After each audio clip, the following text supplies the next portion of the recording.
hired from his position. And what's interesting about that is that he'll be on the payroll, but he won't be working anymore. And this apparently is after his superior got wind of the memo. So the memo has been a really big issue. We'll dig into that a little bit today.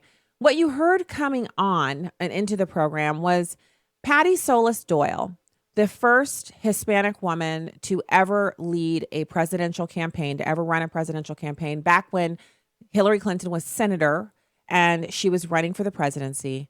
And Patty Solis Doyle was the campaign manager, and there were allegations against someone in the campaign. And the allegations were of sexual harassment and improper conduct towards female employees. And her recommendation was to let this person go. But she was overruled by Hillary Clinton. Now, this is the same Hillary Clinton that if you watched television at all last night, you might have seen passing through or flipping through the channels that there were awards in Hollywood and that Hillary Clinton was there mucking up the awards and reading from that horrible propaganda book. And really all of the Hollywood actors were showing their true colors by making an award ceremony for their failed industry, the kind of home of sexual harassment and improper behavior in the United States, Hollywood, and a burgeoning pedophilia scandal. They tried to make the Me Too movement about President Trump, and they tried to have it was like basically like a roast, if you will, of the president, while their behavior is wide open and out front for us to see.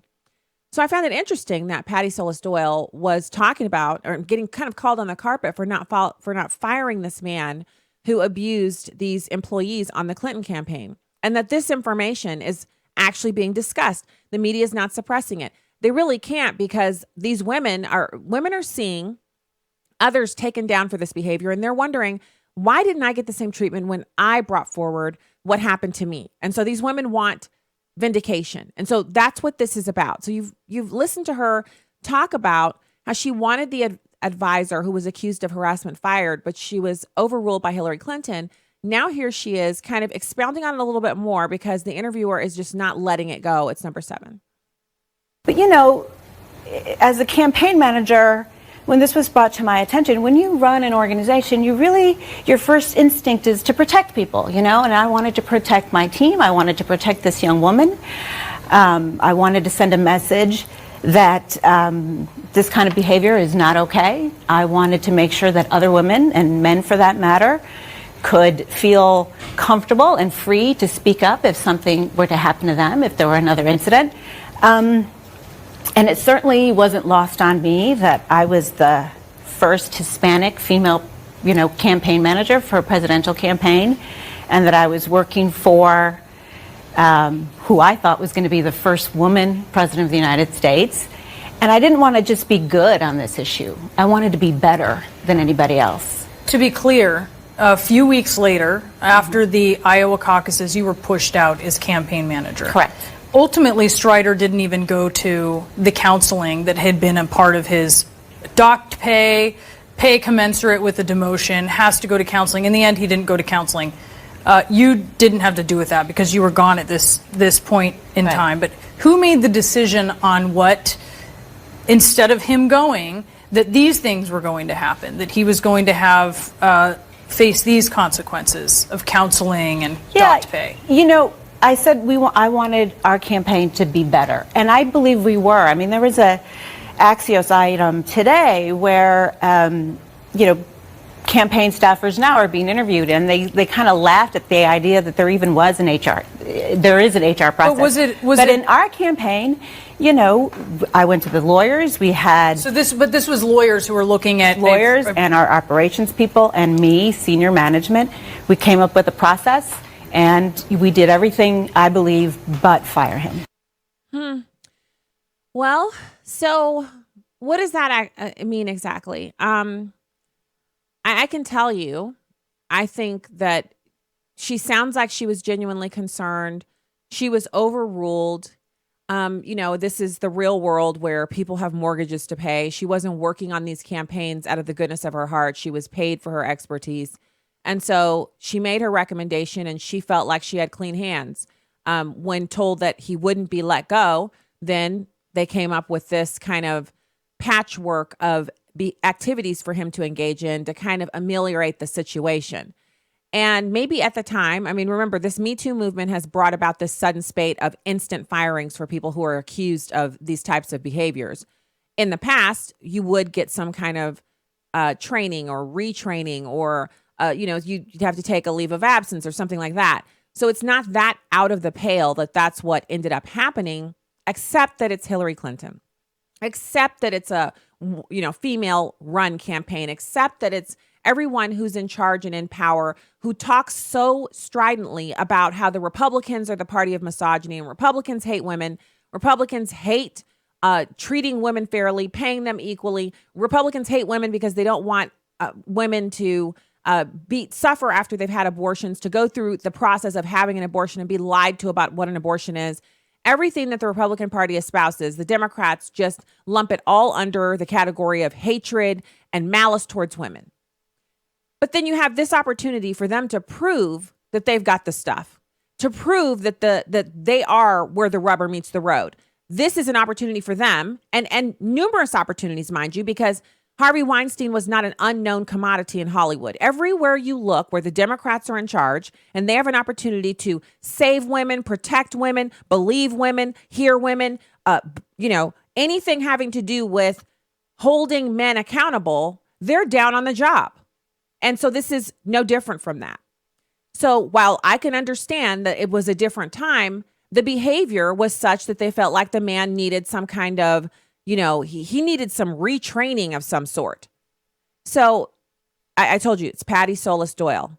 She was Hillary Clinton's 2008 campaign manager, and you just heard her on CNN basically talking, and she's equivocating. I'm sorry, she is. And she's on CNN. And she's talking about this whole Bernd Strider thing. And that was his name, Bernd Strider.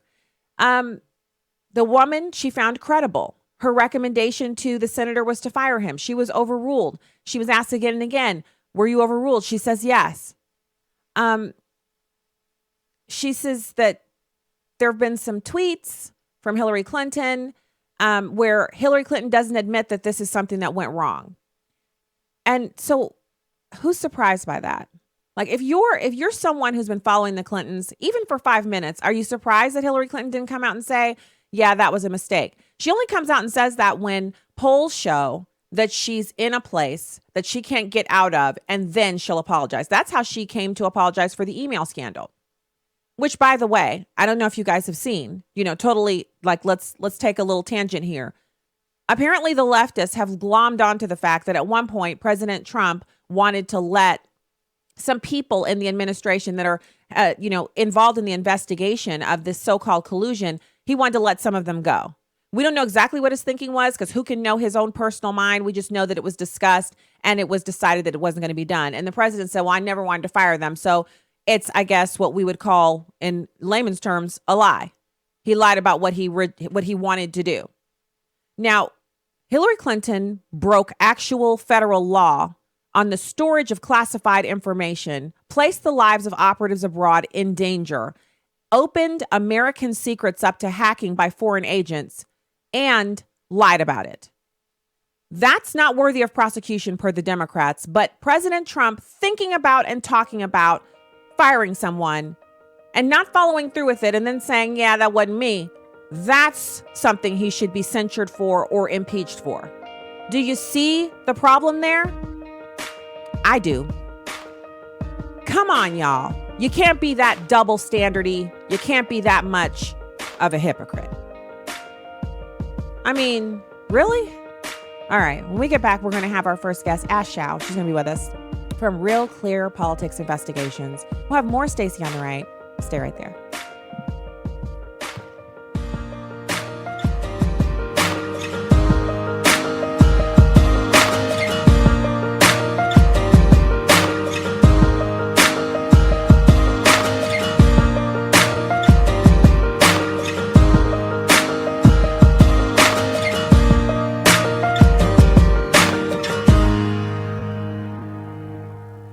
American Family Radio and Preborn are partnering to help save babies' lives throughout America. Well, my name is Dan Steiner, and I'm the president of Preborn. Ultrasound truly is a game changer. When a mom comes into a pregnancy center under pressure to abort her child, perhaps the dad's gone, perhaps her mother is pressuring her, most of the time in her heart she doesn't want to abort.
In his blood,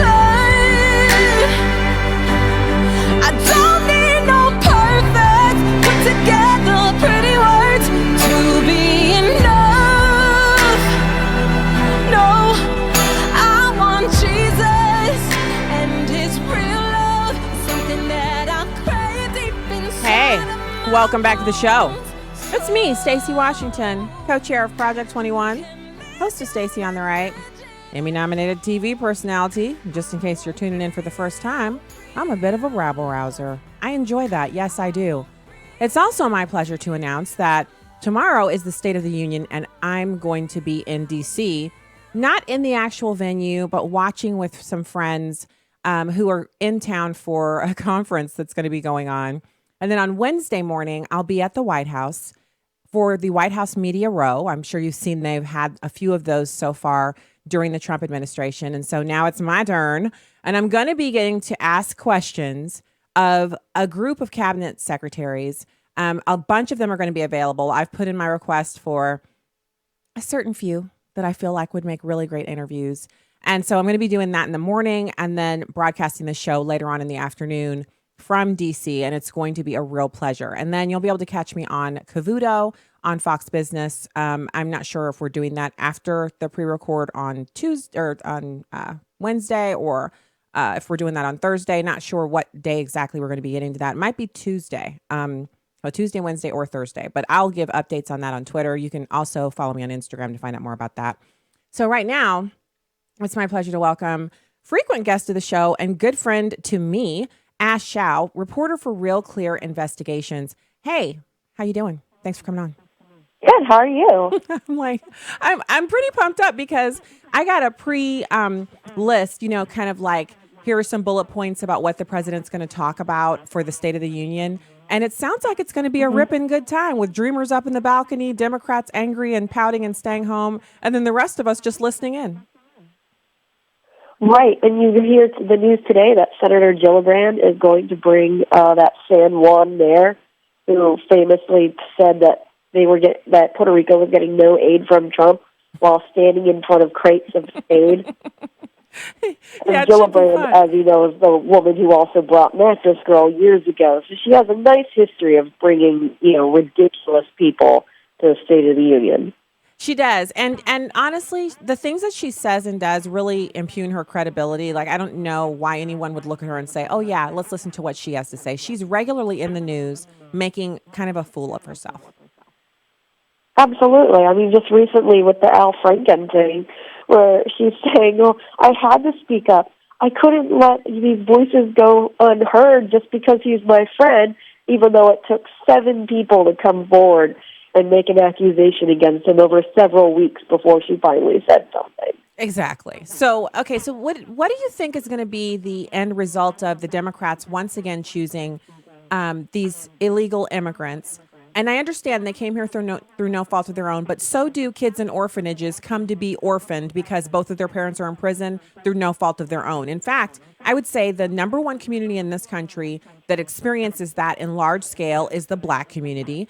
Higher levels of incarceration for Black men. Numbers have improved a great deal, but still higher than statistically average for other groups. So you have lots of kids in America who would love this kind of attention from the Democrats. They don't want amnesty, but they would love some special programs to help them get back on their feet because they don't have parents or their parents are criminals. Why is the Democrats' focus so laser on these DACA people? Well, I think they're hoping that they could get them amnesty and get them voting for Democrats. Hey, we made it legal for you to be here, and they know how many, DACA recipients there would be. They know how many dreamers there would be, how many millions of illegal immigrants there are, and if they're the ones that made it so they don't have to live in hiding, that's a massive new voting base for the Democrats. Yeah, but it's so the thing with that idea is, yes, those people would be more inclined to vote for the Democrats, but they're not the most heavily, like when you look at the percentages of people who are first generation immigrants or people who are immigrants from south of our border, numerically speaking, they're not huge voters. They're too busy making money, starting businesses, living the American dream. They don't really care about politics. Right, and that might be what ultimately becomes, but the Democrats' thinking is that they could get those votes. I don't think it's going to work. So what do you think the prospects are for this? So you've got President Trump coming out with 1.8 million, who would get some path to citizenship, but he gets the $25 billion for the wall and a trust fund. He gets the other 2 pillars, the end of the chain migration, the end of the visa lottery. Do you think it's going to happen? I'm not sure what he'll exactly get, but the one thing I do know for sure is that the media is going to claim that, he settled or Democrats won or, Republicans are trying to hurt somebody. I mean, it doesn't matter if Trump gets absolutely nothing. They're still going to say, well, Republicans have this way to stop it.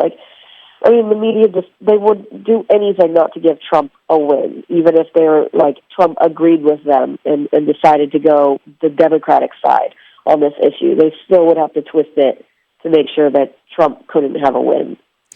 Yeah, I agree with you. I don't think they're going to give him any credit, even if he were to say all 3.6 million, even the ones who didn't apply, everybody could be legalized, and all of their relatives up to the 10th level, so 10 relatives apiece.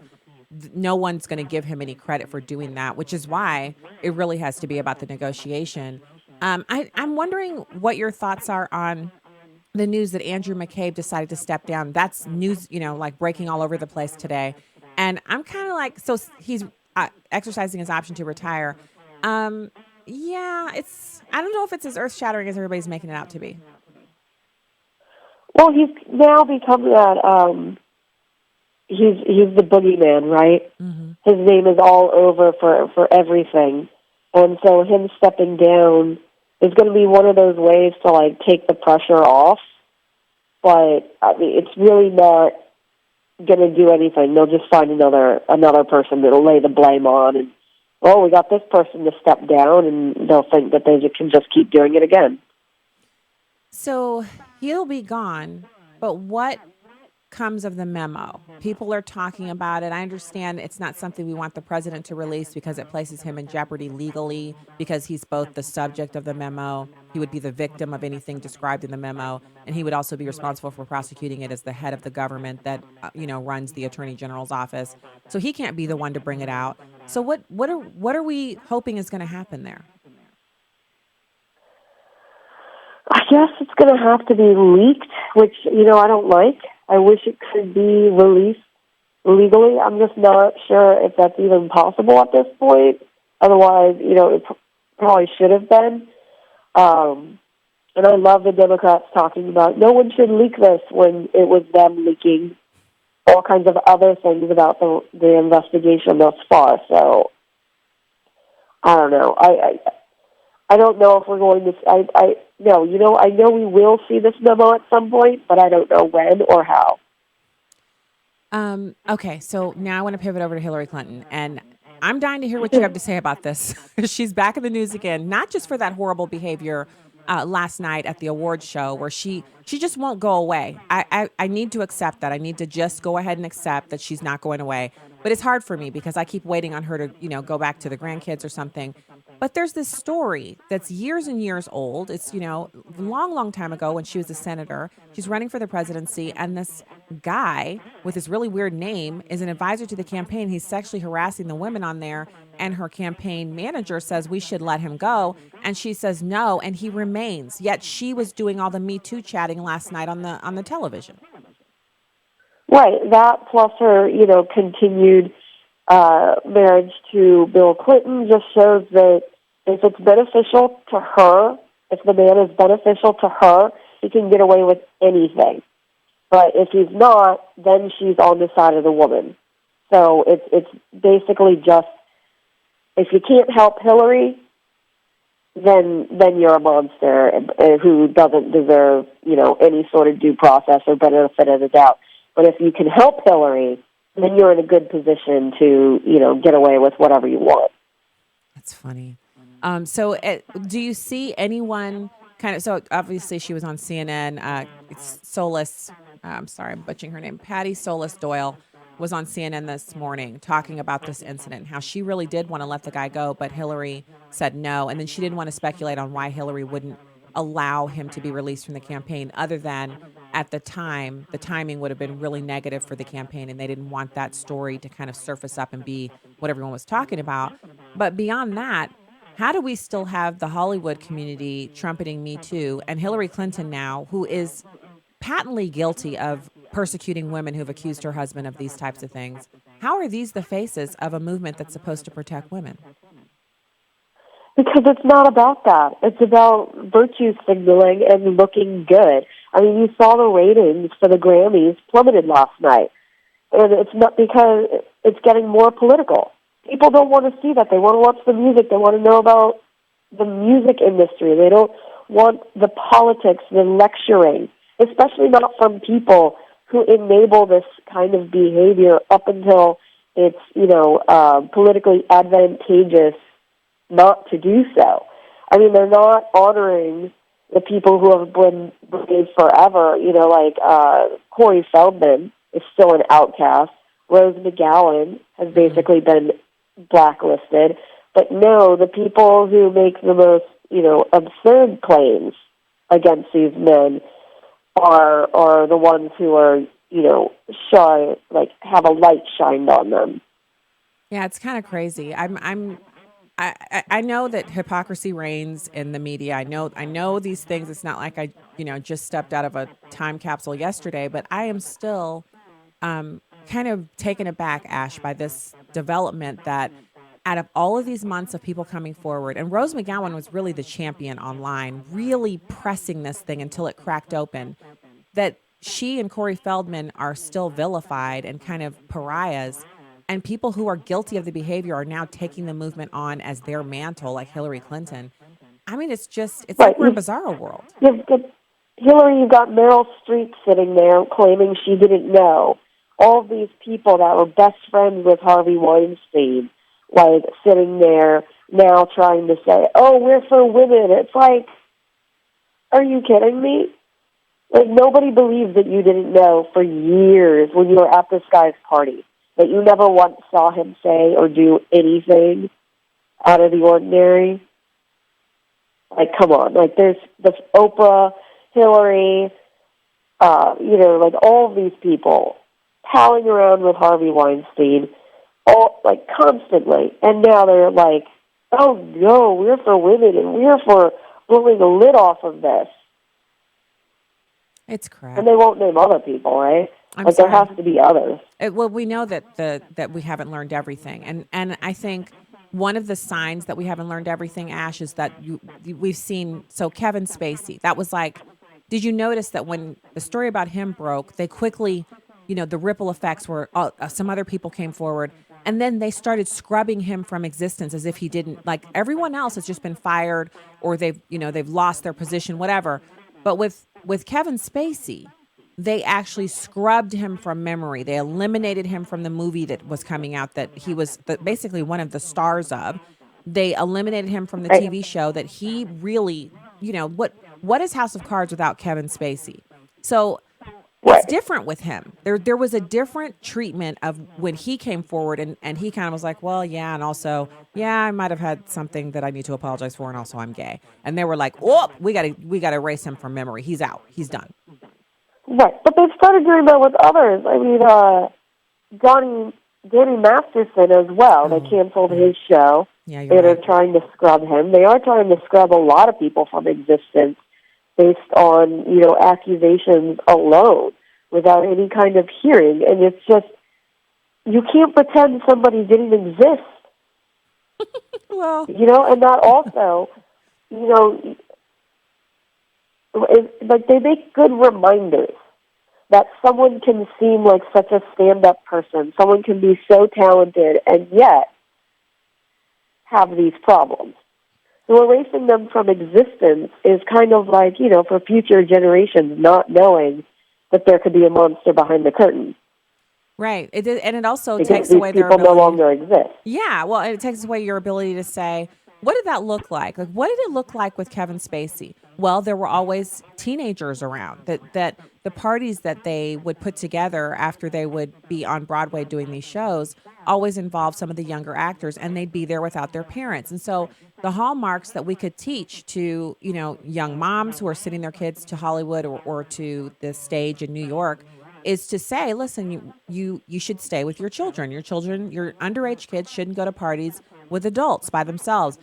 These kinds of things would seem like, 1 + 1 is 2 for most of us, but they're pressured to do these things when they're in these situations, these moms and dads, and they give in because they're so starstruck and they think this is going to help my child's career. We need to have these stories out there so people know, it's not necessary for my kid to attend parties late into the night by themselves in order to be successful on the stage, on Broadway, or in Hollywood. Right.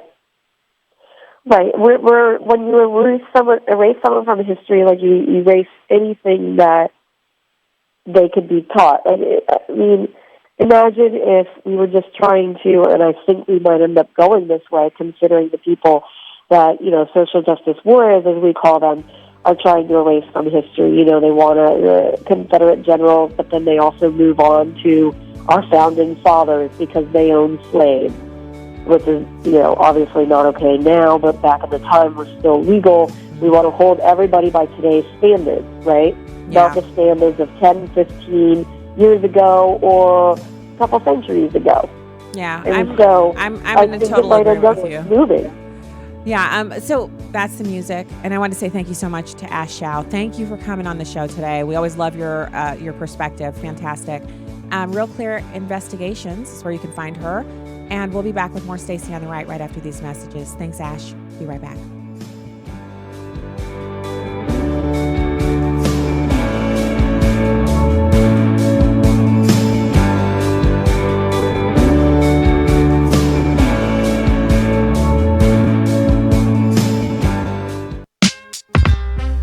conversation with my daughter about making mistakes and not getting this Christian walk right. I had to explain to her that none of us are perfect, but we are all striving for perfection.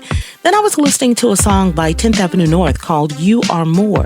The song really explained what I shared with her and reminded me that the enemy would like nothing more than to use the mistakes and things you've gotten wrong against you. But because of Christ, you are more than your mistakes. You are more and bigger than your fears. You are so much more than the choices you've made. And God's love for you never wanes. It never decreases. It never ceases to exist. Today, no matter what you've done or how bad you think it is, repent and rest in the forgiveness and love of the Father.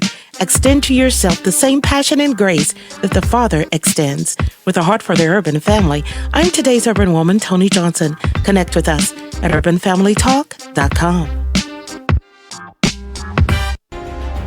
Abraham Hamilton III. God put us in this world at this time to be salt and light. We don't fold because of the darkness that we're facing. This is not the first time in the world's history that it's gotten dark. God has called you and I to be his ambassadors, even in this dark moment.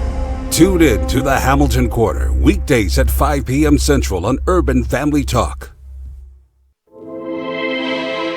Romans 13:14 says, "Clothe yourselves with the Lord Jesus Christ and make no provision for the desires of the flesh." So what are you clothing yourself with? Whether we realize it or not, what we allow in our temples affects our way of living. We can't feed ourselves junk and expect to hear from the Lord. Clothe yourself with the righteousness of God at urbanfamilytalk.com. Here's what you missed on Airing the Addisons. I fed Sam Witt. That's baby number 5. He's a year and some change. I'm like, okay, I can finally eat now. So I'm sitting down, I'm eating. Man, Sam Witt run up to me, covered in Vaseline, like petroleum. I'm like, man, y'all can't watch? 3 of y'all in here? Mariah, Gabby, and JD. I give Nathaniel, you know what I'm saying, a pass on this. He's not watching Sam Witt. The 3-year-old is not responsible here. Yeah, but he could have said something. He could have been like, whatever. You know. Make him like Rance Allen. He doesn't talk like that. Yeah, he could have gave me a ransom. Something.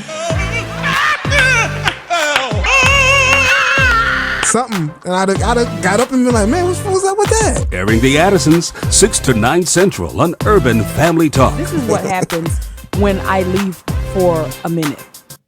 Sometimes I wonder if you're really listening, or if all of my words are just leaving my mouth floating up in the air.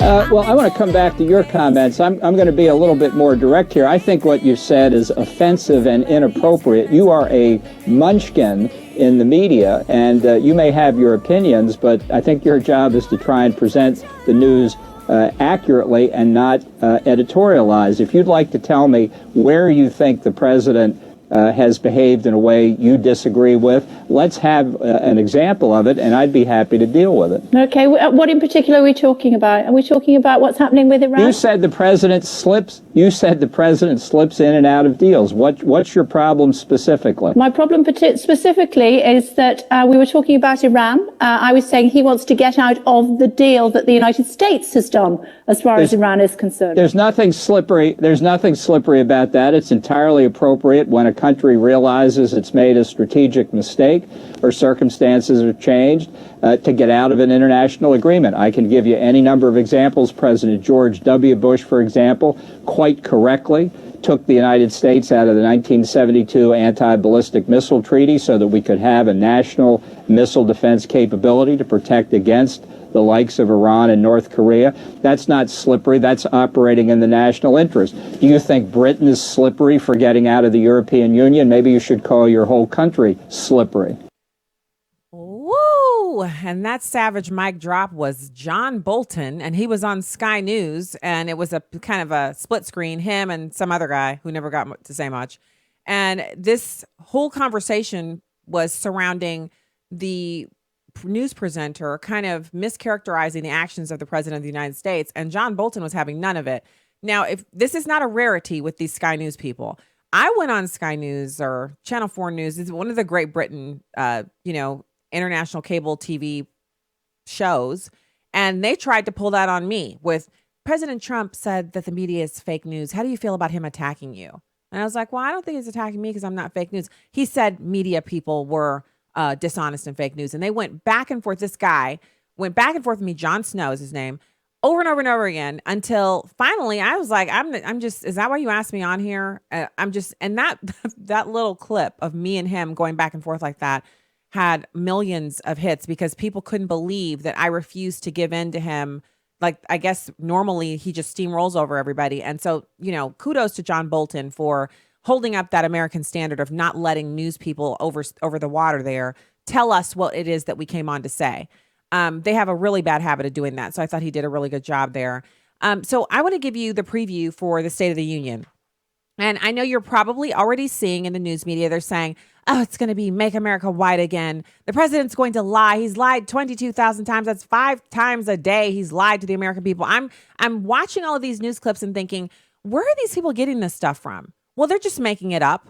They're getting it out of their shoe. Like, they don't have anywhere where they're getting this information that's credible, that he's lied 5 times a day to the American people every single day since he's been in office. They're just making stuff up because they want him out and they don't have any reason or any good evidence that could get him out. And so now they're just making stuff up. So I have this document straight from the White House about what the State of the Union is going to be about. And I'm pretty excited that they've actually laid out a really nice plan here. Building a safe, strong, and proud America is the theme. How could you be against that? Let's move on because we know how. The president will be talking about his record-setting accomplishments from his first year, how the policies of his administration are lifting all Americans. He's going to talk about how these policies are setting a foundation for building a safe, strong, and proud America. And then he's going to go through 5 specific issues. And this is important for us. I'm really excited to get to listen to it and live tweet it, live tweet my reactions to what it is that he's saying. He's going to cover jobs in the economy, infrastructure, immigration, trade, and national security. So it's going to be a serious speech, as would be expected at the State of the Union. He's going to talk about the Tax Cuts and Jobs Act, the deregulation effort that the administration has undertaken, how these policies are creating millions of jobs, and how he's greatly expanding opportunities and lifting up all Americans, regardless of their demographic boxes. Because remember, a better economy, a stronger jobs market, that's good for everyone. Unless you're the kind of person who's unemployable, then it's not good for you. But that's a personal problem. So there's a Wall Street Journal editorial called Thank You for Tax Reform that is one of the recommended readings on that. And I'll send out a bunch of tweets on these so you guys can read these because I got this in an email document. I thought it was pretty fascinating and good to share on the show. As far as infrastructure, the president's going to talk about his $1 trillion plan for rebuilding our depleted infrastructure and how we're going to do it right and fast. That's something we should be interested in hearing about. Immigration, the president will reiterate the legislative principles that were laid out last week as it pertains to the immigration reform and DACA deal. On trade, the U.S. will be insisting on fair and reciprocal trade. And there's an APEC speech and then also his stellar performance at Davos, the Davos conference in Switzerland just a few days ago, over the end of last week. And then for national security, the president's going to talk about rebuilding our military, returning to the policy of peace through strength, which, again, we've discussed this here on the show. The Obama doctrine is what we're coming out of. We're going into the Trump doctrine, but it remains to be seen exactly what that's going to be, how it will either mimic or differ from previous conservative or Republican administrations' doctrines on foreign policy. These things have to be flushed out. And so I think this is going to be yet another turn for him to add more information to the public sphere on what the doctrine of the Trump administration is going to be for our foreign policy. He's also going to discuss returning to the clarity about our friends and adversaries. He's going to speak about North Korea and nuclear issues. And he's going to talk about the administration's efforts to defeat terrorists around the world. Now, the president and his administration, the comms team, have put forward that the tone of the State of the Union will be the president speaking from the heart.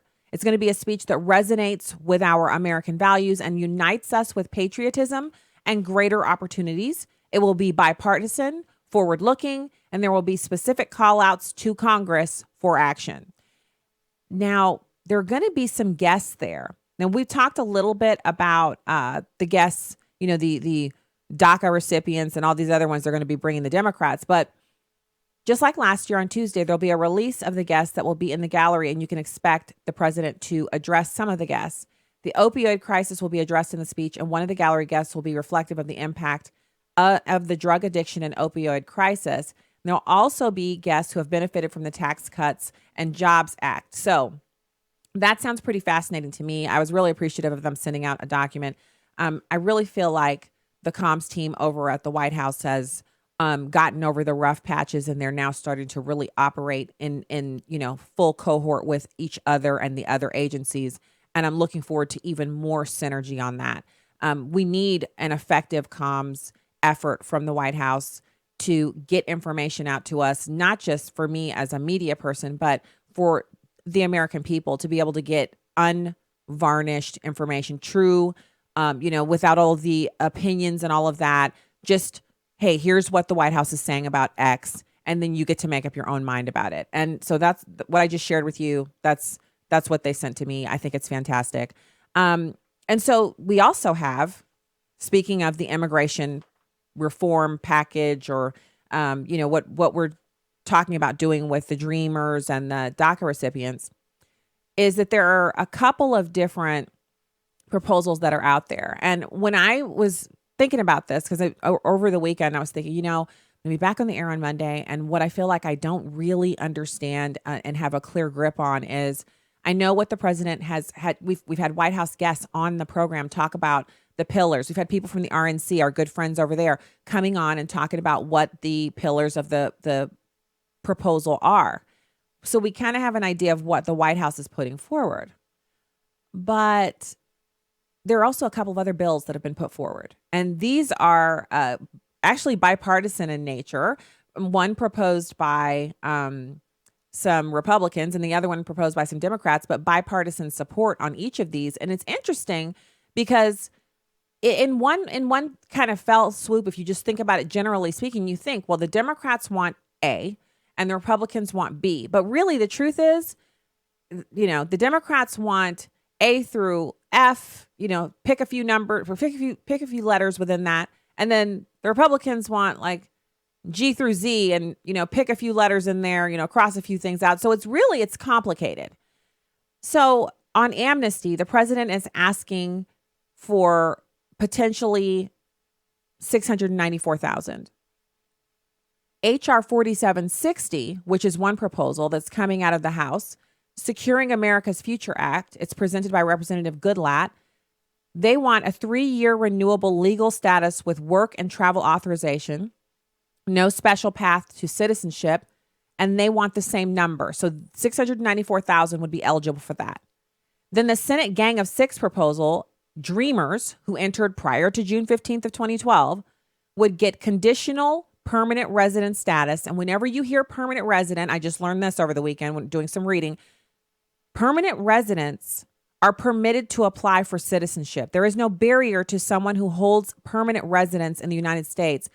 There's no barrier to them applying for citizenship. So when you hear permanent resident status, it enables the bearer of that status to apply for citizenship, and there are no there's no limitation on that. So there's a 12-year special path to citizenship, as little as 10 years for DACA recipients, and parents of Dreamers, the ones who brought them here illegally, would have a 3-year indefinitely renewable legal status with a work authorization, no special path to citizenship. The potentially eligible population of the Gang of Six proposal is 10,014,000. 3,338 Dreamers plus all of their parents, which is 6,676,000. Get your head wrapped around that, what I just said to you right there. The Gang of Six proposal out of the Senate legalizes over 10 million people who broke the law and brought their kids here. So then on chain migration, President Trump is requesting ending chain migration, limiting family-based immigration to spouses and minor children of citizens and legal permanent residents. That makes sense. So it's your spouse and your kids. It's not your mom, your grandma, your great grandma, all your uncles and aunts, all your cousins. It's not that. Sorry, it's just not. The HR 4760 by Goodlatte ends chain migration, limits family-based immigration to spouses and minor children, legal citizens, permanent residents, and establishes a renewable non-immigrant visa for parents of U.S. citizens. So if you become a citizen and you want to bring in your spouse and your kids, you can. Your parents could apply for a non-immigrant visa, which would give them the opportunity to come into the country and spend extended amounts of time with you without gaining access to citizenship and voting. And then the Senate Gang of Six proposal on chain migration maintains chain migration, reallocates the 26,000 visas reserved for adult children of legal permanent residents to the category for spouses and minor children of legal permanent residents. Upon receiving citizenship, immigrants would still be able to sponsor their adult children. So basically no change at all. And then on the visa lottery, President Trump proposes that we end it. HR 4760 ends the visa lottery, but distributes the 55,000 lottery visas to the skilled employment-based visa categories. So still immigrants, but now they're skilled. And the Senate Gang of Six proposal, which is sounding more and more like, unicorn rainbows and some kind of methamphetamine, maintains the visa lottery with new individual selection preferences, 27,500 visas for underrepresented countries, i.e. lottery countries, and 27,500 visas for the granting of green cards. Oh, have mercy. So the Gang of Six is just garbage. Enforcement. The list here is lengthy. I won't do the whole thing, but just suffice it to say, the president wants mandatory e-verify, ending visa overstays, strengthening interior enforcement, which includes a host of things, including hiring 10,000 more ICE officers, improving border security through funding the wall, authorizing DHS to raise and collect fees from visa services and border crossing, and ensuring the safe and expeditious return of unaccompanied minors. So they don't get to stay here just because they got here. Now, the bill from Goodlatte, 4760, mandates e-verify with a 2-year phase-in, criminalizes visa overstays, strengthens interior immigration enforcement. I mean, are you just sitting there thinking to yourself, you didn't know it wasn't a crime to overstay your visa? It is in other countries. In every other country I've ever been to, and I've been all over the world, it is a crime that they inform you of when they give you the visa to overstay. If you don't leave by the time you're supposed to and they find out about it, they prosecute you. But here in the U.S., it's just like, oh, yeah, you're still here and I invited you for dinner 4 days ago and you're still here? Well, I guess I just need to fix you another meal. What do you want for dinner? Come on, that's crazy.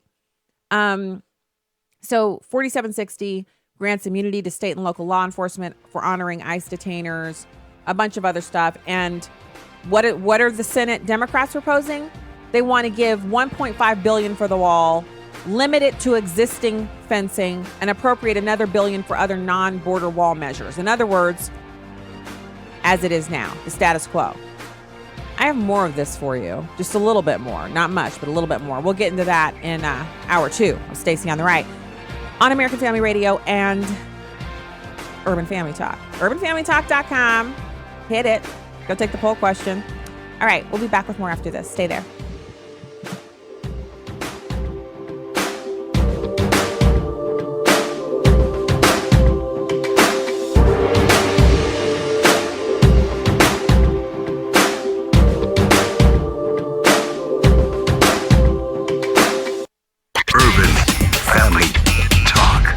Family Talk. I'm Will Addison, Director of Urban Family Talk. Our motto is truth, wisdom, and empowerment. We felt that this motto reflects what we want to be to the urban community. We ask God today to give our community wisdom from God, truth, which is Jesus Christ, and empowerment through the Holy Spirit as we seek to be the community that God has called the Black community to be. Stay connected at urbanfamilytalk.com.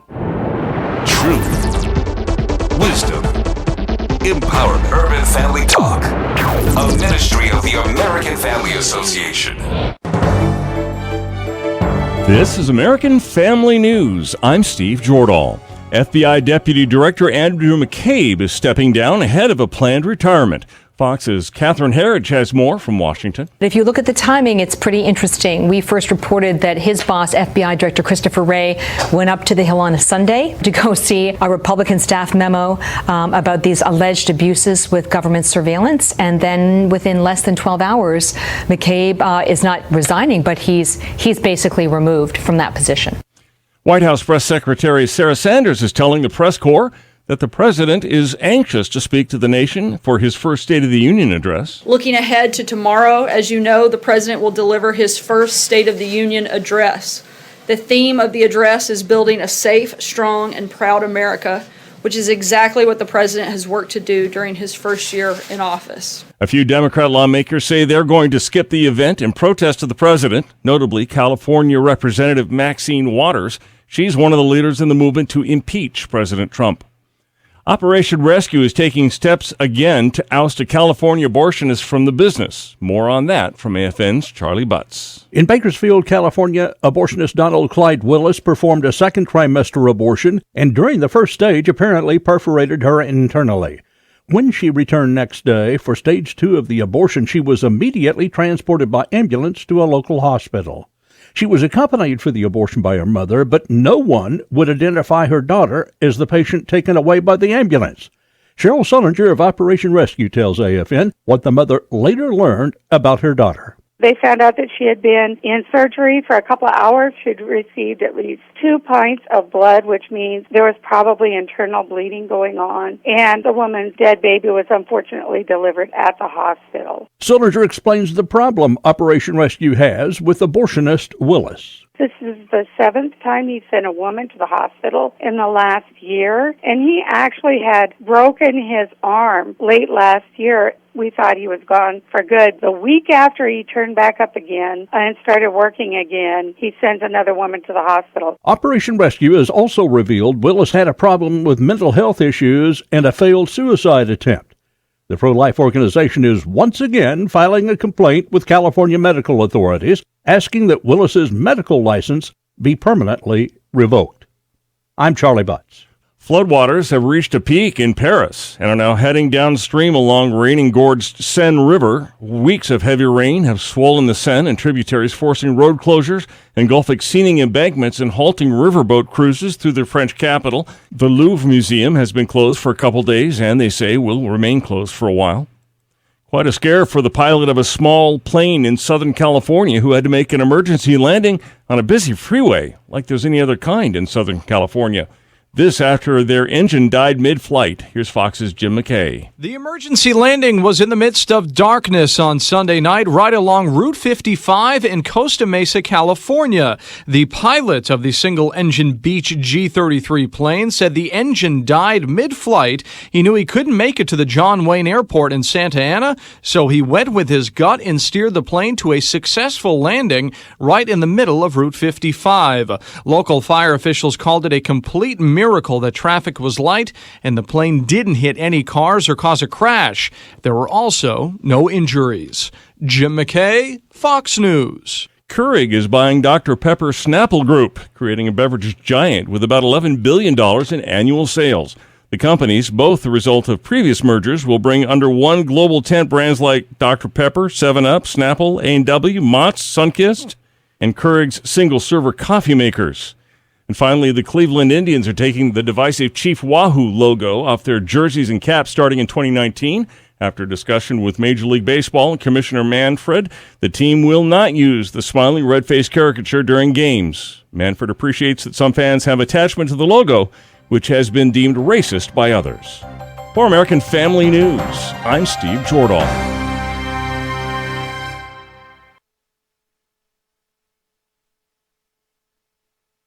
Ever dealt with temptation, whether it's food, lust, or even sex?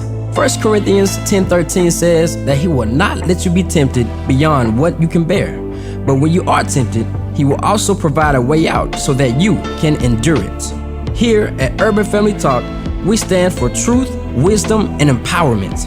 Believers have the power to withstand the temptation of the enemy. Get empowerment to stand at urbanfamilytalk.com.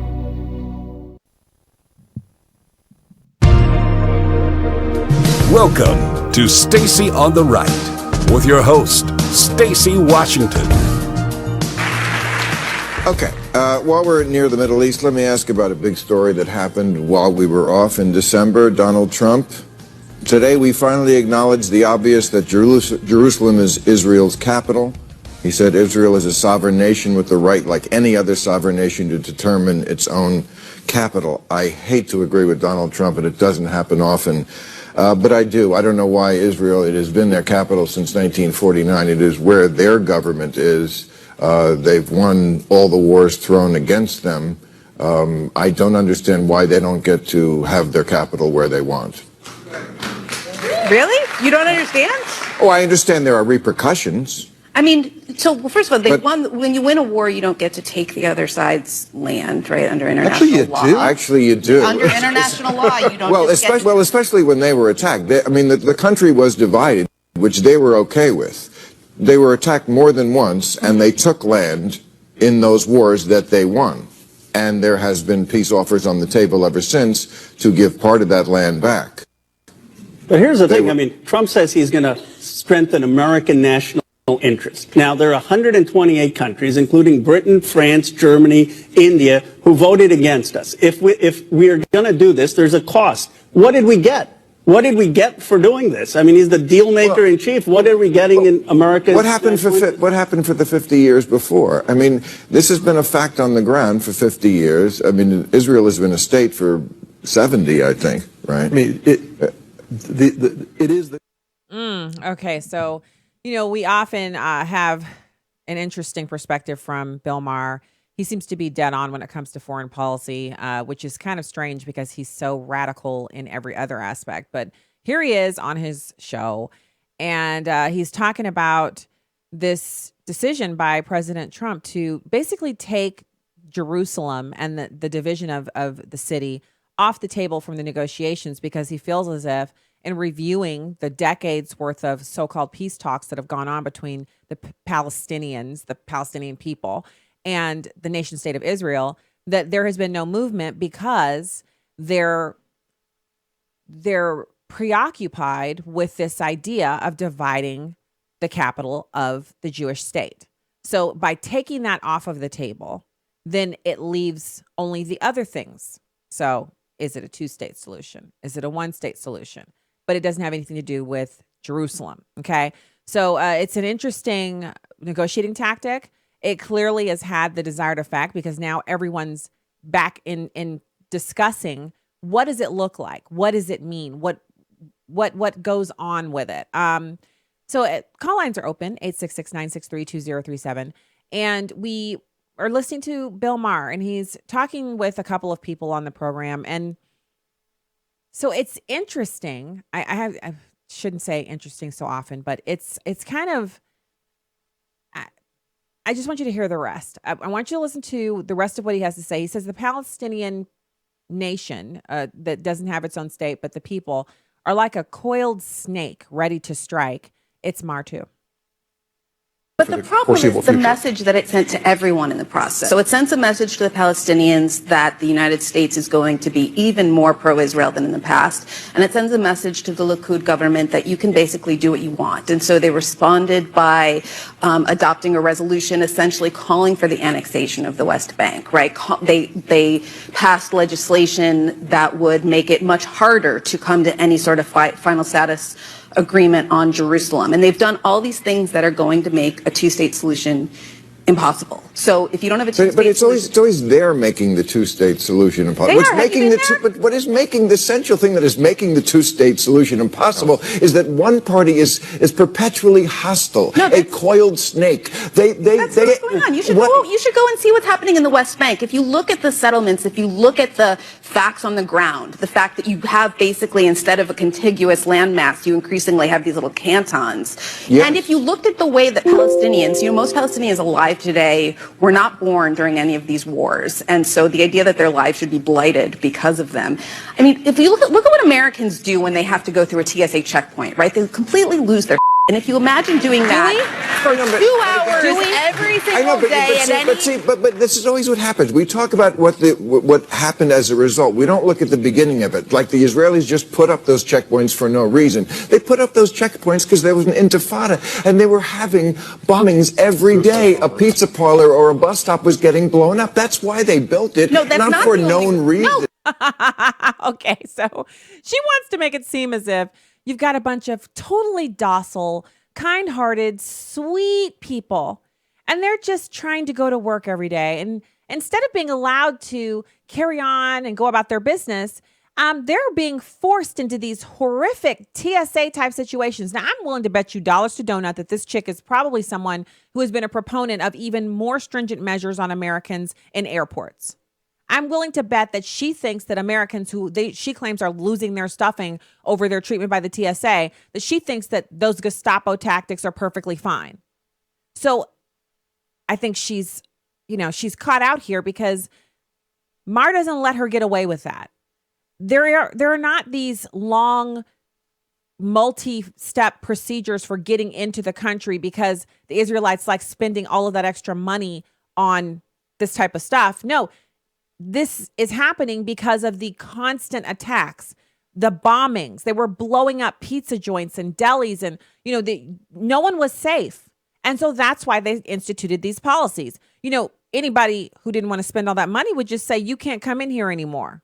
We'll grow our own people to work. We'll let a few of y'all in, but you ain't going back out. You'll come in and you'll live here and you'll stay. And the rest of you can't come in here at all. There are other options that the nation state of Israel had rather than go through these elaborate machinations to let these people into work. It's not a right that they have to go in and take advantage of the society and culture that Israel has built up there. They had basically a patch of sand, and they've turned it into a veritable paradise where they grow food, they have businesses, they have infrastructure, they have culture, they have tourism. Everything that wasn't there before they took it over. So of course the Palestinians want to go there and work, just like people who are from Mexico and Guatemala and El Salvador and other countries south of our border want to come up here and work. They want to come here because there are jobs here, because it is safer here, because it is a place where you can come and live and make a life for yourself. So pardon us if we want them to come here legally. Pardon the people of Israel if they want individuals to come into their borders to work and do whatever they're trying to do, who are not going to blow up the people of Israel. I mean, it's pretty simple.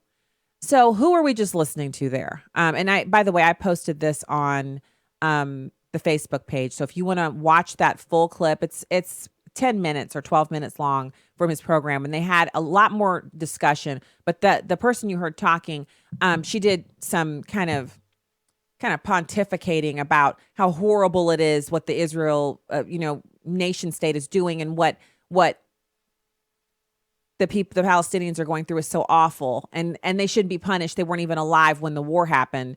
That's what happens when there's a war. The repercussions outlast the actual people who fought the war. Look at Germany. They're peaceful and they have a beautiful culture because, well, honestly, because they lost the war, because it would have been pretty horrible if they'd won, right? So the people who live there are still experiencing the ramifications of that in a good way. This is not always a bad situation. So you've got Mar and Michelle Goldberg of the New York Times. You heard her speaking. Rick Wilson, he was also on the panel. And there's this, back and forth among them as a group over what exactly, the right thing to do is. And I have sympathy for the need to end this situation, the need to end the constant, we're the peace talks this, the peace talks that. It's completely taken over the UN. You have factions that are friendly to the Palestinians running almost everything at the UN. And then you have Israel and the United States, pretty much the only voices of reason there. A lot of things around the world that could be, coming under the purview of the UN and being addressed are shunted off to the side because the only conversation that anybody wants to have surrounds, the Palestinians needing their own state.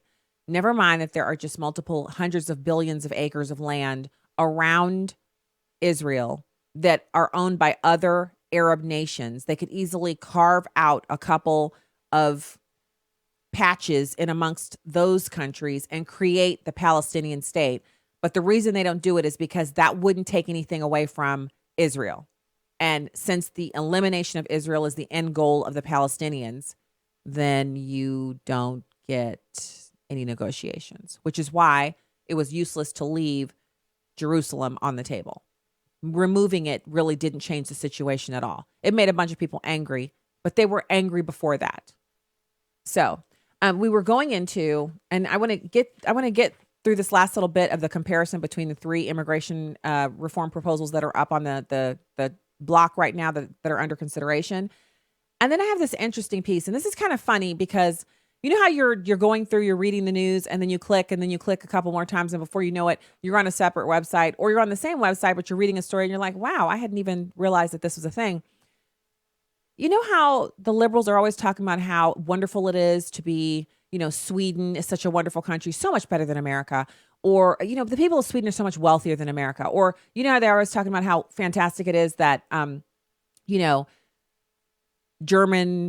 the German people or the country of Germany is so much wealthier than here. It's socialism. It's, capitalism's so horrible. Well, the Mises Institute, Mises.org, did a study. And you know how much I love these little charts and graphs and studies. It's so good.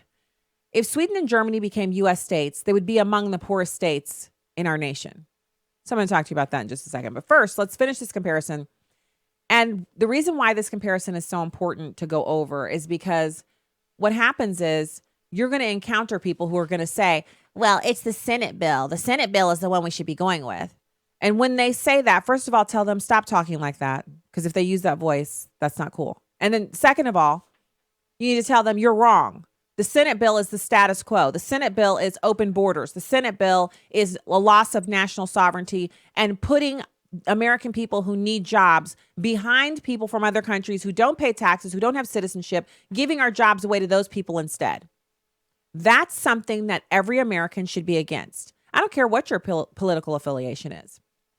So the last little bit of comparison that there is here between the three options, which is President Trump's, his request is that they want to end asylum abuse by tightening standards, imposing penalties for fraud, and ensuring detention while claims are verified, hiring additional 370 immigration judges and 1,000 ICE attorneys, enhance penalties for reentry and expanding categories of inadmissibility, improve expedited removal, and increase northern border security. So what? Yeah, our Canadian border. We need a little bit of security up there as well. Who would have thunk it?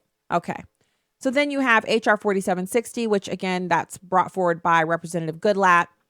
And under their proposal, they want to utilize or tighten the credible fear standard to reduce asylum fraud. So there's been abuse in that standard.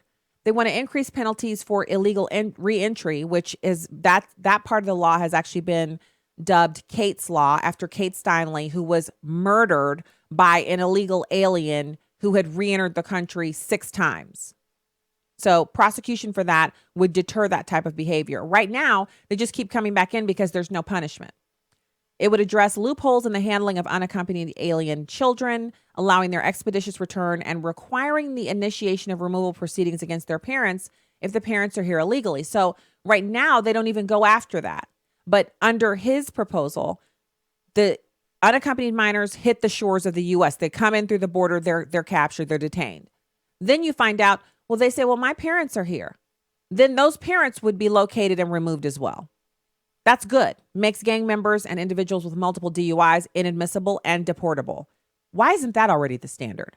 Improves border security, allowing for Border Patrol access to federal lands, requires the completion of the biometric entry-exit system, adds additional Border Patrol and CBP officers, authorizes the National Guard to assist the Border Patrol, authorizes $10.3 billion each year from 2018 to 2022, of which $9.3 billion is for the construction of physical barriers and $1 billion for improving tactical infrastructure. Notice on the page there are only 2 columns because the Senate Gang of 6 bill, right over here, this column here, they don't have any proposal for that part. Enforcement is not what they care about. All right, when we get back, we'll have more Stacy on the right. And, You stay right there. Call lines are open, 866-963-2037.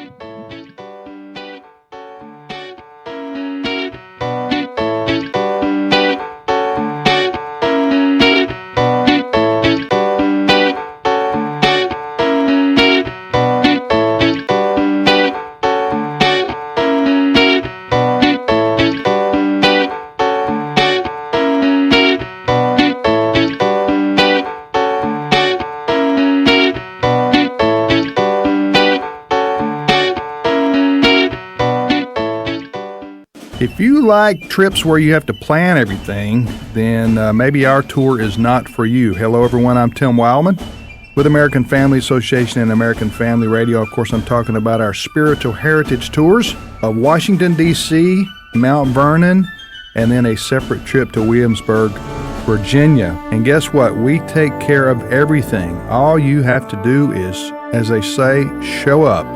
But we take these spiritual heritage tours twice a year, once in June and once in September. Stephen McDowell of the Providence Foundation, who is a historian, will be joining us for both tours, and he will tell you everything you need to know about the places, the times, the events that we will experience on these tours of Washington, D.C. and Williamsburg. For all the information, just go to the website spiritualheritagetours.com. That's spiritualheritagetours.com for everything. This is Mason Weaver, bringing you the truth right between their lies. This is Mason, and welcome back to the program. You know,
You have looked at this, Elizabeth. You don't necessarily find it all that credible.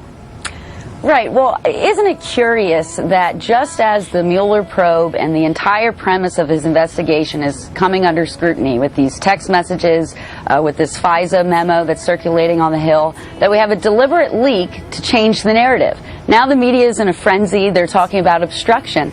But what we really have here, Trump didn't fire anybody.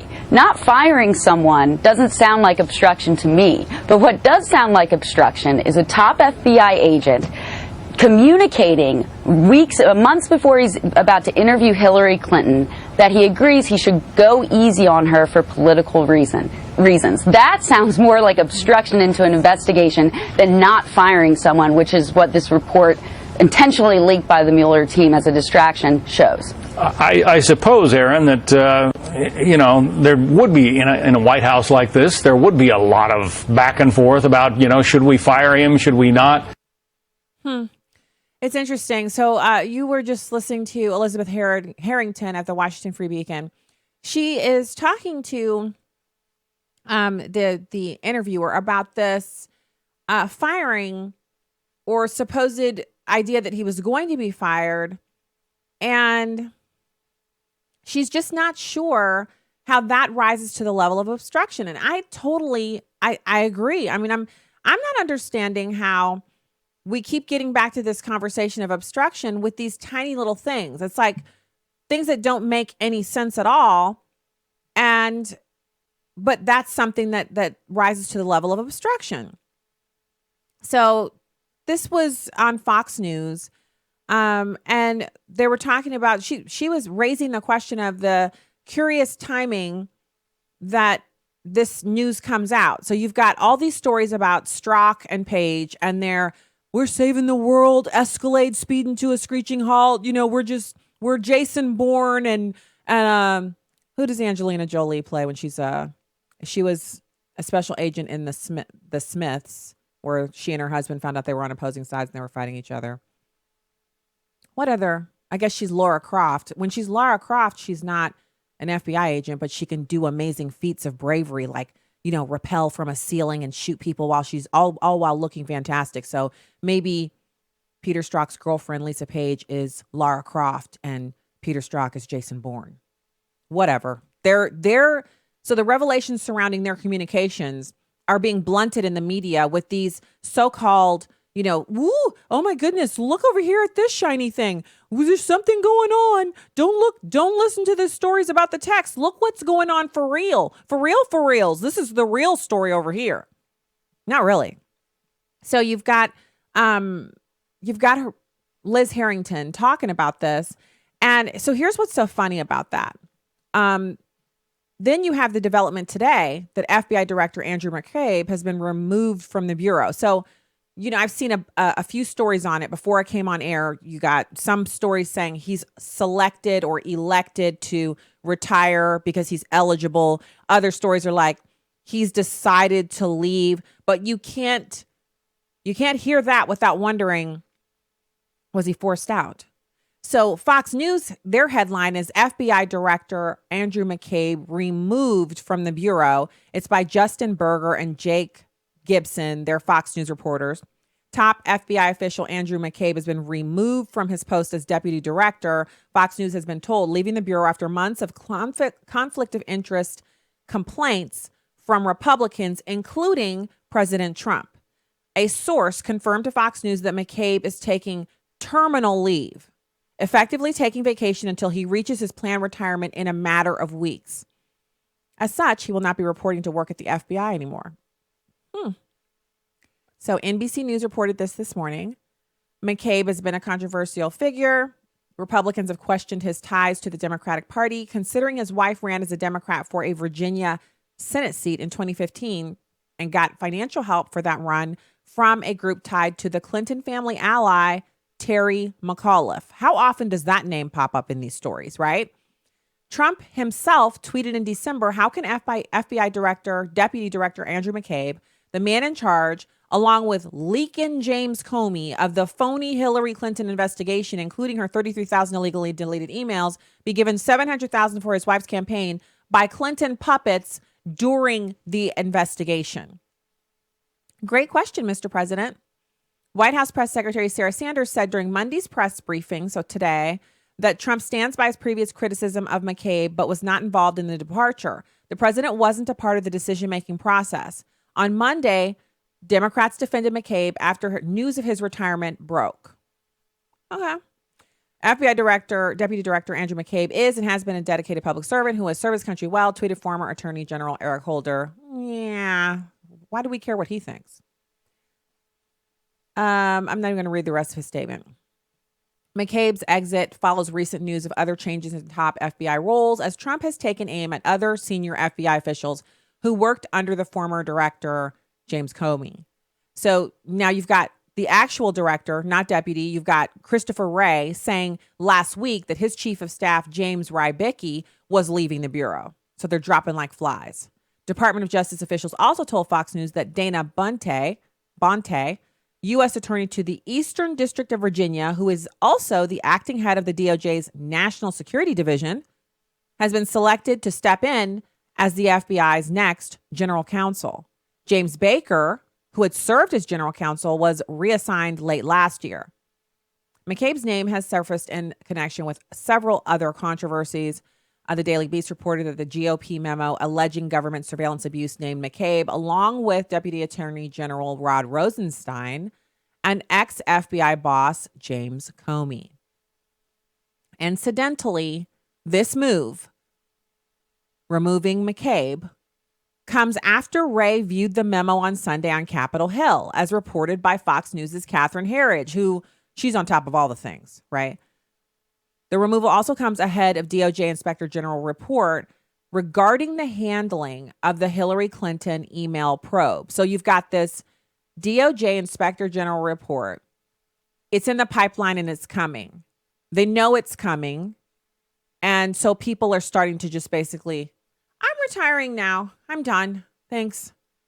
You know, it's like you're sitting down at a dinner somewhere out in public and you're kind of feeling like you want to leave, but then the conversation heats up and you're thinking, I might hang around a bit. And then you look up and see somebody that you're not really that fond of coming over, smiling and waving, and then they come over and pull up a seat from another table. And you're like, oh, now it's really time to check, please. It's kind of like that, only you're leaving because you just don't want to be there anymore. These people are leaving because they smell trouble brewing. Something bad's coming down the pipeline for them. And they've decided, you know what? I think I'll go ahead and retire. Like that's going to save their bacon. Several Republicans also want to know what McCabe knew about an anti-Trump text message between the two bureau officials, our two, Jason Bourne and Lara Croft. Several Republicans want to know about all those text messages, including one in particular that seemed to reference an insurance policy against Trump winning the 2016 election. I want to know about that too. And I'm not elected to anything. So I want to believe the path you threw out for consideration in Andy's office, that there is no way he gets elected, but I'm afraid we can't take that risk. Peter Strzok, Jason Bourne, texted on August 15th, 2016. It's like an insurance policy in the unlikely event you die before you're 40. Yeah, we all need to know exactly what that meant. Some lawmakers think Andy was a reference to Andrew McCabe. Of course it was. Who else named Andy is up in that joint? So late last year, Trump drew attention to news stories about McCabe's rumored agency exit. FBI Deputy Director Andrew McCabe is racing the clock to retire with full benefits, Trump tweeted. So you know that's how this works. You've got you're working for the federal government and you can have, so every year you have a certain number of days of vacation and maybe you don't take them all. And so vacation days don't expire. They roll over to the next year. The sick days, maybe a couple of those roll over, but it's not, the standard is not for all of those to roll over. But your vacation days, those roll over. And so when you get to a certain point, you either have to have them paid out or you have to use them, et cetera, et cetera. And I don't know what the down and dirty details are. I just know, because I have family members who work for the federal government, that those days roll over. So when you get ready to retire, you can elect to have those paid out to you, or you can go home and chill and still get paid like you're at work, but instead of using regular days or holidays, you're using your vacation days, and you do that up until your actual retirement date. So one of those days you'll come in, you'll have a retirement party, everybody will, roast you and talk about how fantastic you are, load you up with gifts, and you'll get to kind of clean out your desk and everything, but you're not actually done until your retirement date. And so that's apparently what he's doing. He's basically running out all of his benefits. So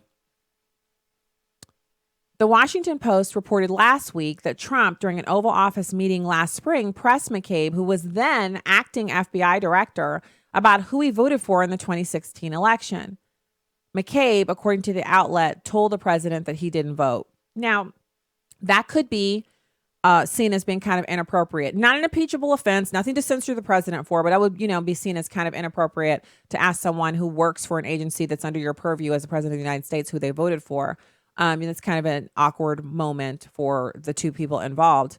And they're reporting it here on Fox News, so I guess it's a part of the story. It's important, but it still doesn't rise to the level of anything that constitutes obstruction. And we've had the audio on the show of Dershowitz and others saying that the president is not guilty of obstruction, and that obstruction, there are certain parameters surrounding that. None of those have been met. And that really the collusion thing, like that's not something they're going to be able to prove either. So they're rounding down, like it's grinding down to the end. And this thing I'm talking about is the investigation. And we know that it's coming to an end because they've requested an interview with President Trump. So they've interviewed everybody.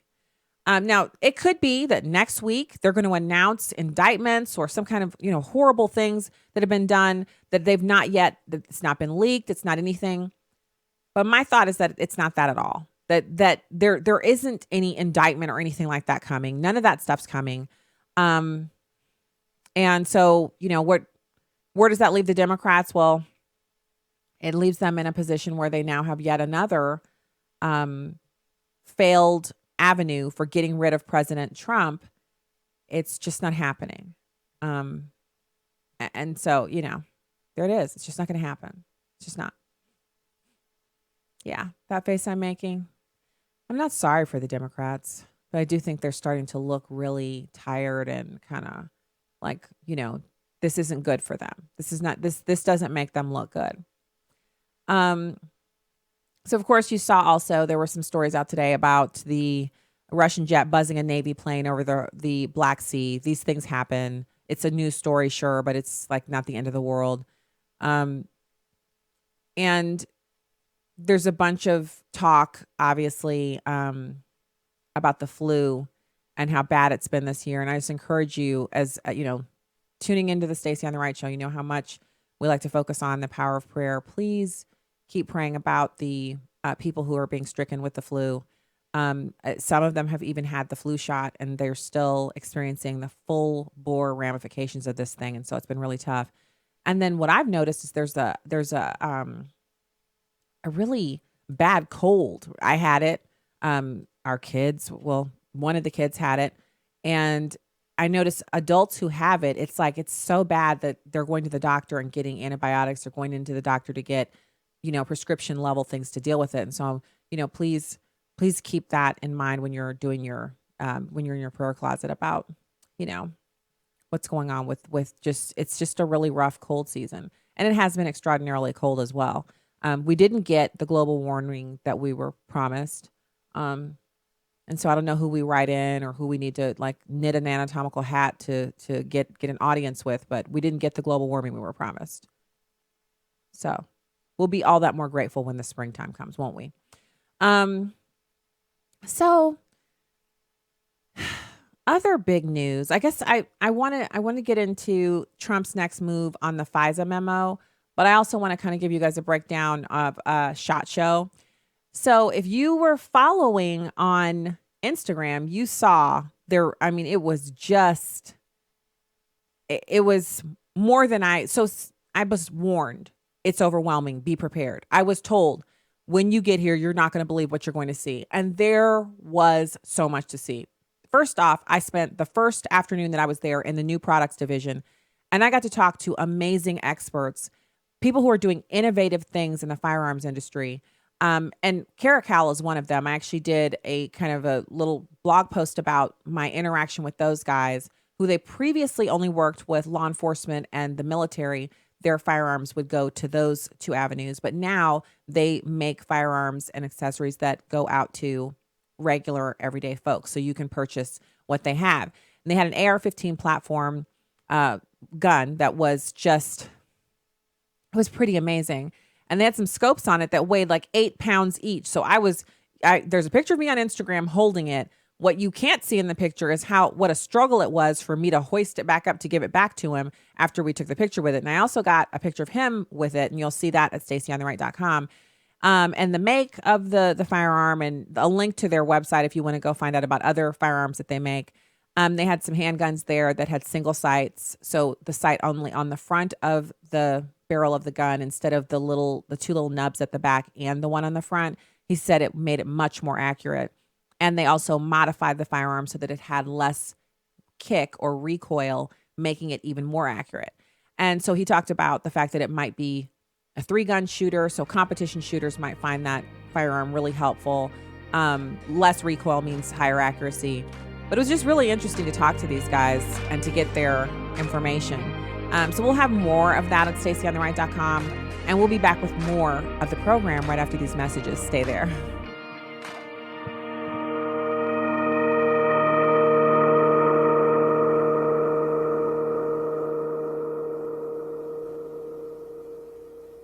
More than 1 million believers have signed the pledge to boycott Target, and we urge you to join them. The American Family Association opposes the policy of Target allowing transgenders into the bathroom of their choice. Here's AFA President Tim Wildman. There's a reason why we've had male and female separation in restrooms and fitting rooms for all of mankind's history. A policy which allows men into women's restrooms and fitting rooms is not right, nor is it safe. I think the human resources departments of these major corporations are the tail wagging the dog, because I just can't see corporate executives at Target or anywhere else sitting around a table going, you know, guys, I think we need to open up our women's restrooms for men. Visit afa.net to learn more and sign the pledge to boycott Target. Don't spend your money at Target until they stop putting our family members at risk with this dangerous, politically correct policy. That's afa.net. We need you to call your senators today. Tell them to put an end to the liberals' filibuster, switch to a majority vote, and defund Planned Parenthood. Your call will make a difference. Call the Capitol switchboard at 202-224-3121 or go to afaaction.net. Again, call 202-224-3121 and tell your senators to switch to a majority vote and defund Planned Parenthood. The absence or presence of unity has everything to do with the absence or presence of God in the midst of his people. Dr. Tony Evans says there's a direct link between how God relates to believers and how those believers relate to each other. When God sees unity, God brings blessing. A call for Christian unity this week on The Alternative with Dr. Tony Evans. This week during our family worship time together, when we turned to the scripture, I was sharing with my family and we were discussing the scripture that says, do not be conformed to this world, but be ye transformed. And I was explaining the whole caterpillar to cocoon to butterfly process. My son said, he's 6 years old, Daddy, I get it. We're like the caterpillars. God provides the cocoon, and God's desire all along is, even though we're in caterpillar form, is for us to become butterflies. And then look what he said. But you know when we get into trouble, Daddy? When we try to move from caterpillar to butterfly and we skip over God. And when you try to skip over God, you think you have your wings, but you fall flat. Tune in to the Hamilton Quarter, weekdays at 5 p.m. Central on Urban Family Talk. And I had to tell you, I had to fight back tears in the moment because I'm saying, oh, Lord, he's getting this. If you've been walking the same old road for miles and miles, if you've been hearing the same old voice tell the same old lies. Mr. Secretary, I'm wondering your reaction to this response to corporate tax reform, where several companies are giving up to $1,000, in some cases more than that, to workers as sort of a one-time thing. When you look at the investment that's needed in the U.S. workforce to prepare for the future, okay, go ahead, tell me more. I think it's a gimmick. I think in many cases the firms have to raise wages because labor markets are tight, and so why not curry some favor with the White House by linking it to the tax cut? I think that it's a very common device. If you want to give somebody some money, but you don't want to promise it to them on a continuing basis, you frame it as a bonus. So I think there's a lot of appearance management here. And look, the corporate tax cut's going to be forever. If the firms really believe this had to do with the corporate tax cuts, why aren't they committing the bonuses? Committing the bonuses? Okay. Welcome back to the show, everybody. Call lines are open at 866-963-2037. So that's Larry Summers. First of all, let's talk about who this is. He's a former Treasury Secretary, Larry Summers, and he's calling the bonuses that companies are giving to their workers due to the Republican tax reform law a gimmick. So he says the tax cuts for the companies are permanent, but the bonuses are not. So I don't know if you guys have ever worked in an industry where bonuses were possible, but bonuses are actually incentives to get your employees to sell more, produce more product, to basically up the ante. So they know they're getting paid. They know they're earning their salary or their hourly rate of pay or whatever the deal is that they've got going on. A bonus is where you say, now on top of what you normally do, and you have to bust it to get that done. So, much respect to you.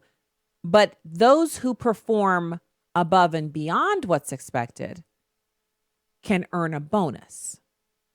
So to say it's a gimmick is to ignore the fact that huge portions of the American economy are driven by bonuses that employees earn for performance. So not only are you performing well, because you can perform well, you can be at 100% and not earn a bonus.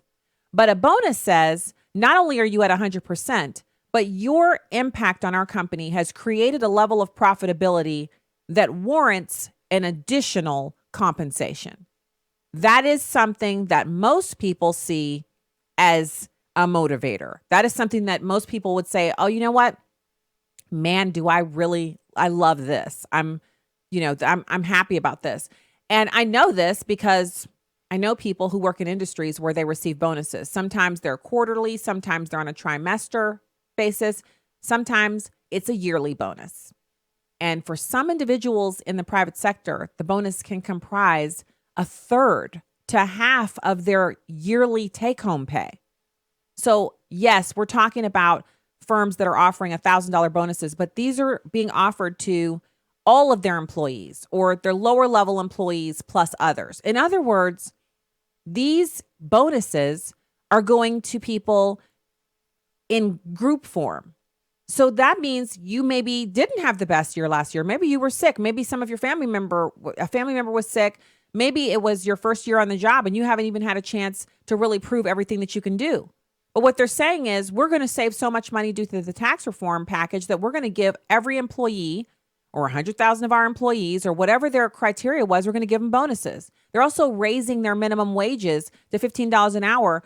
That's a group thing. So if you're there and you're making $9.53 or $7.50 or anything below 15 and they're automatically raising you to 15, you are now making more per hour and you haven't done anything. Maybe you were stellar last year and you totally deserve this. Good for you. Maybe last year was your roughest year and you're so glad you're still on board and you're getting the $15. Good for you. You know what they're not talking about? And this is the part where I kind of get a little annoyed with the news media people and on the mainstream side, because they're not pointing out that if you're working above minimum wage and you were making $15 an hour, that your pay is about to get bumped up too. So the ripple effect of moving those at the very bottom of the rung up to 15 is that people who were making 15 an hour are now probably going to be making more unless they're horrible and they're going to be let go. So now the standard entry level package for someone who's an administrative assistant, it's not $12.50 anymore. It's not even $14 anymore. Because if you're working there as a janitor and you're making $15 an hour, that means an executive assistant, or forget an executive assistant, because those are people who make more than $20 an hour. An assistant, an administrative assistant, or a secretary, she is now looking at a pay increase as well. He is looking at a pay increase as well. So there's more to this than just $1,000. That's a pittance. Isn't it a shame when you hear people talk like that? It's like they don't understand. Even if every bill is paid, everything you've got going on is just hunky-dory, you don't have anything that you need to do with $1,000, then you could take $1,000 and put it in a savings account. You could put it in your Christmas fund. You could take $1,000 and give it to your church. You could give it to someone who doesn't have a car. You could buy a washer dryer set brand new, or 3 or 4 used washer dryer sets for people in your community that you know need something. You could fill a need for somebody else. You could give it to one of the organizations that takes care of children abroad in Africa and other continents where these kids, they're just barely getting by. And maybe you sponsor one of those kids. You could take $1,000 and send it over to the kids you're sponsoring. Compassion, anybody? Anybody ever heard of that place? And so this idea that someone, you've got people working for a living 40 hours a week, and they hear they're going to get $1,000 from their boss that they weren't expecting, that they're like, man, you know what? $1,000 ain't anything. That's foolish talk. That's the kind of talk you hear from people who make $178,000 a year for a part-time job working in the Senate. Like that guy. Hey, let me make sure. Oh, he's not even an elected official. He's former Treasury Secretary Larry Summers. Bet you dollars to donuts he made $170,000 a year back when he was a Treasury Secretary or more. And that's not even including his benefits package and the match on his retirement account. So maybe it wasn't very much money to him. But I bet you if you just caught Larry Summers at a happy hour later on this week and you walked up to him and said, I'm giving out $1,000 for what? Nothing. I'm a good person. I like handing out $1,000. No strings attached. No strings attached. I don't think Larry Summers would be like, nah, man, give it to somebody who really needs it. That's just a pittance to me. Why don't you overcharge Larry Summers? I wonder if Larry Summers was to get his bill from, I don't know, his electric bill, and it had, instead of 468, it said 1,468. Would he say, $1,000? That's a pittance to me. That's nothing. That's chump change. Just pay it. Do you think he would do that? Or do you think he would call and be like, so I just checked my bill, just got my bill, and it says 1,468. And I just look back and I have the records here. My bill is usually between $375 and $500. So why the sudden uptick? If they said, oh, it's just a pittance, you don't mind paying a pittance, it's nothing. He wouldn't say, yeah, you're right. $1,000 extra a month for my electrical bill is a pittance. He would say, no, charge me what I'm owed.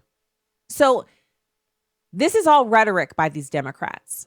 And I tell you what is upsetting about it is that these are the same people who say that the millionaires and billionaires should share more of what they have. They're the same people who are saying that if you earn a certain amount of money, like $250,000 a year, then you're rich and you don't deserve to keep it all. If you and your spouse earn $500 large a year, that somehow you owe some of that to the federal government for them to give out to somebody else because you didn't build that, you didn't earn that. Their rhetoric doesn't make any sense. So it's perfectly fine for them to believe whatever they believe or say whatever they're going to say, but it's also perfectly fine for me to call them out on the hypocrisy of saying something as silly as that. Company bonuses following the tax reform are a gimmick. How is it a gimmick if you got $1,000 in your pocket? Gimmick me, please. Where's my gimmick? I mean, I'm just trying to figure out if it's a gimmick, why isn't everybody doing it? And what do you get out of it? Usually a gimmick has an end goal in mind. You don't run gimmicks on people unless you have something that you want from them. Giving people the opportunity to keep more of their own money in their paychecks is not a gimmick. It's called the Republican Party platform. It's called what Republicans have supposed to been fighting for every year, every decade, every political season. That's what they're supposed to have been accomplishing. And what's so funny about all of this is that you've got President Trump, who's leading this charge, not a Republican, also not a politician, also quite a flawed individual by any standards, any litmus test you're going to offer is you're going to see that, wow, you know, this is someone who's he's had some struggles. He's had some times, some poor judgments, et cetera, et cetera. Yet out of all of the presidents we've had, he's the one who was able to push through and hold the line on giving us tax reform that really makes sense, that puts more money in our pockets. Not just from the paycheck side, but from the side of employers saying, we got to give some of this back to our employees. So it's not a gimmick. All right, right now, looks like we have a phone call. Yay. Okay, Mark from the UK. What? Mark, welcome to Stacy on the Right. Hi, Stacy. How are you? Doing great. How are you? I'm very well. Thank you for all you do. I do listen to you from the UK, so thank you very much indeed. So awesome. I just wanted to say that my understanding of Larry Summers, if you go through the history, and I'm not here to teach any of you across the pond how to about your particular history, but if you look at the fact that he was someone who he pushed to repeal the Glass-Steagall Act in 1999. And when you Google that and what that explains in regard to the fact that that act kept commercial and investment activities of banks separate. And I just wanted to say I don't think that particular individual is in any way can give any good advice about American economics, if I may actually say that. And unfortunately, from the crash, or in regard to the 2009-2010 banking crisis, he has not really learnt anything from that particular crisis.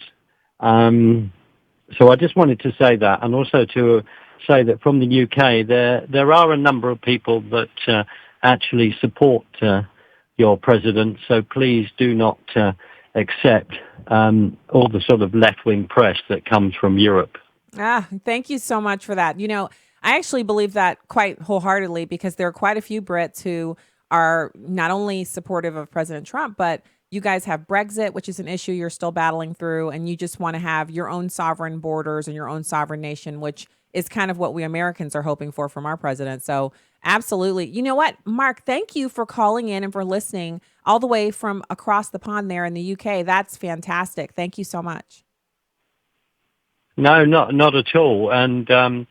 And you're absolutely right. We have a huge fight on our hands in regard to Brexit. And just to quickly say that maybe a number of your listeners don't understand that the European Union as an idea was set up in 1924 as a leg of basically creating a supranational government that is socialist, that is unelectable, run by 26 commissioners. And the whole idea was to take the democracy of each individual government that actually joined the EU away, stealth by stealth, treaty by treaty, without explaining that to the individual people.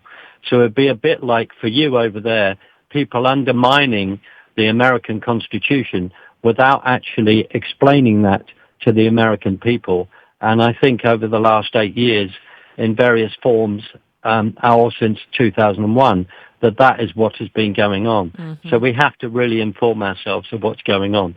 So, Stacy, thank you very much for giving me the time, and lovely to talk to you, and I'd love to be able to do it again. Yes, please do call us back, and thank you so much. I really appreciate that, and very informative call. Thank you. I appreciate that. Mark from the UK. This is part of the pleasure of doing the show, to get to meet people like Mark and our other callers who call from all over the country. It's so much fun. Really great to speak with him today. And I just want to give you guys a little bit of the background. He just mentioned so you got Larry Summers, and he joined together with Hillary Clinton and Bernie Sanders, and and it was actually John McCain, Elizabeth Warren. They all wanted to pass an updated version of the Glass-Steagall Act. And what they were trying to do was, they're saying that Glass-Steagall wouldn't have prevented the most recent crisis, which was caused mainly by shadow banking. And so there's this piece in thehill.com. I don't have time to go through it, but it's fascinating when he talks about the history and who Larry Summers is. Dude is not exactly the sharpest tool in the drawer when it comes to financial matters. So I'll post this link up at Stacy on the right, the Facebook page. And thanks for being here on the show today. It's so good to be back with you after a few days off. I enjoyed being at SHOT Show, but if I go next year, I've got to broadcast from there so you guys can experience it firsthand as well. So have a great night. God bless. And I'll be back with you tomorrow from Washington, D.C. It's going to be super fun. Don't miss. All right. StacyOnTheRight.com. Have a great night.